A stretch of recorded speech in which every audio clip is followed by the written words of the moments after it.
தமிழ்நாட்டில் இருக்கிற எம்எல்ஏக்கள் எல்லாம் தேசிய கீதம் பாட தெரியாதா?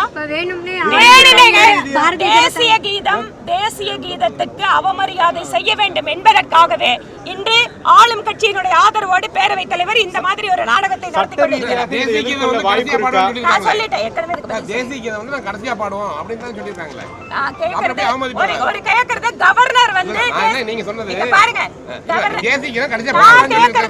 கவர்னர் வந்து தேசிய கீதம் இசைக்கணும்னு சொல்றாரு.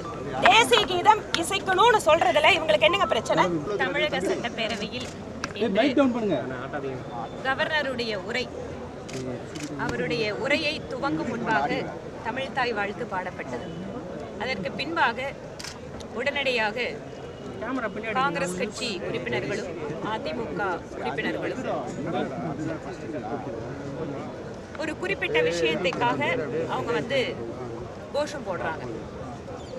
அப்போ கவர்னர் என்ன கேட்கிறாருன்னா, தேசிய கீதம் இசைக்கப்பட வேண்டும், தேசிய கீதம் இசைக்கப்பட வேண்டும், அதனால தேசிய கீதத்துக்கு மரியாதை கொடுங்கள் என மரியாதைக்குரிய கவர்னர் வந்து அப்பீல் கொடுத்துட்டே இருக்காரு.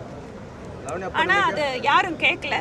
அவர் திரும்ப சொல்றாரு, அரசியலமைப்பு சட்டத்தில் தேசிய கீதம் அதற்கு ஒரு முக்கியத்துவம் இருக்கிறது, மரியாதை இருக்கிறது, அதனால் தேசிய கீதம் இசைக்கப்பட வேண்டும் என்பதை அவர் திரும்ப திரும்ப வலியுறுத்துகிறார். அதை யாரும் கேட்காததால் கவர்னர் வந்து அவர் வெளியில போறாரு. அதற்கு பின்பாக பாரதிய ஜனதா கட்சியின் சார்பில் நாங்கள் கவர்னருடைய உரையை, அதனுடைய மொழியாக்கத்தை மரியாதைக்குரிய சபாநாயகர் அவர்கள் அதை வாசிக்கின்ற பொழுது, நாங்கள் அண்ணா பல்கலைக்கழக மாணவிக்கு நேர்ந்த கொடுமைக்கு ஒரு நியாயமான விசாரணை வேண்டும் என பாரதிய ஜனதா கட்சியினுடைய எம்எல்ஏக்கள் நாங்கள் கோரிக்கை விடுத்தோம். அதற்கு பின்பாக வெளிநடப்பு செய்திருக்கிறோம். ஆனால் மரியாதைக்குரிய சட்டமன்ற பேரவைத் தலைவர் என்னுடைய அனுமதி இல்லாமல் மீடியாக்கள் இந்த செய்தியை வெளியிடக்கூடாது அப்படிங்கிறார். லைவை அதை டிஸ்கனெக்ட் பண்ணிருக்காங்க. ஒரு சட்டப்பேரவையில் நடக்கின்ற நிகழ்வுகளை இத்தனை தூரம் வந்து எமர்ஜென்சியை போல பேரவைத் தலைவர் வெளியேயே வரக்கூடாது, இந்த செய்தி என்னோட அனுமதியை கேட்டு தான் வெளியில வரணும்னு சொன்னா, அப்போ பத்திரிகை சுதந்திரத்திற்கு என்ன பேரு, கருத்து சுதந்திரத்திற்கு என்ன பேரு, சமூக நீதி திராவிட மாடல் ஆட்சியில இதுதான் சட்டப்பேரவை மக்கள் பிரதிநிதிகளுக்கு அவங்க கொடுக்கிற மரியாதையா? பேரவையினுடைய தலைவர் தன்னுடைய எல்லை என்பது ஏதோ மிகப்பெரிய எல்லையாக நினைத்து கொண்டிருக்கிறார்.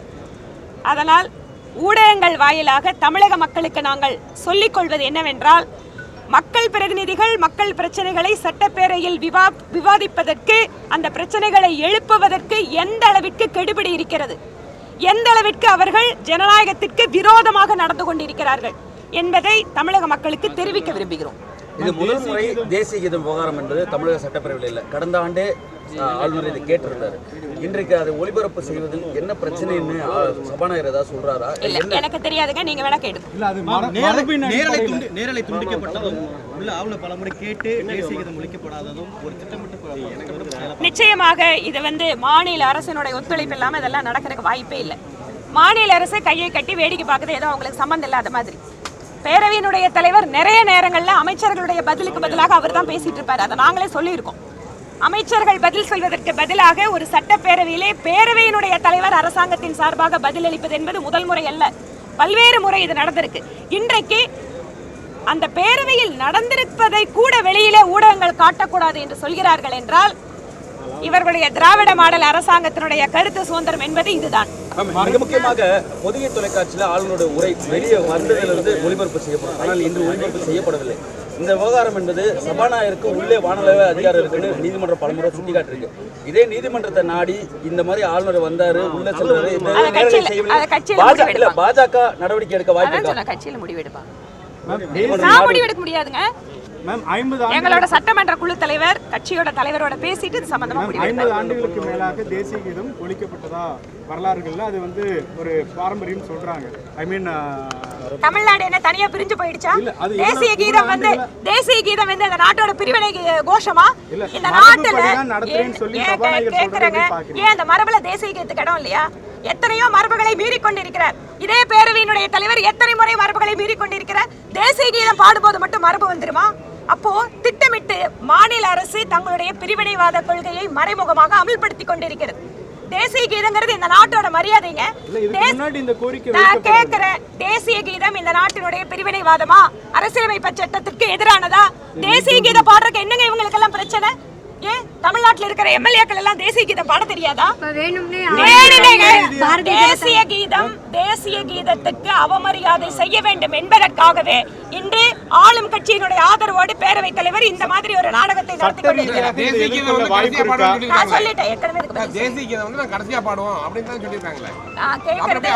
ஒரு கேட்கறது கவர்னர் வந்து பாருங்க, கவர்னர் வந்து தேசிய கீதம் இசைக்கணும்னு சொல்றாரு.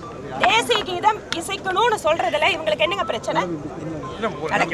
பாதகம் செய்பவரை கண்டால் நாம் பயம் கொள்ளலாகாது பாப்பா. மோதி மிதித்து விடு பாப்பா, அவர் முகத்தில் உமிழ்ந்து விடு பாப்பா. அண்மை செய்திகளை உடனுக்குடன் தெரிந்து கொள்ள இணைந்திருங்கள் எம் நாடு தொலைக்காட்சியுடன்.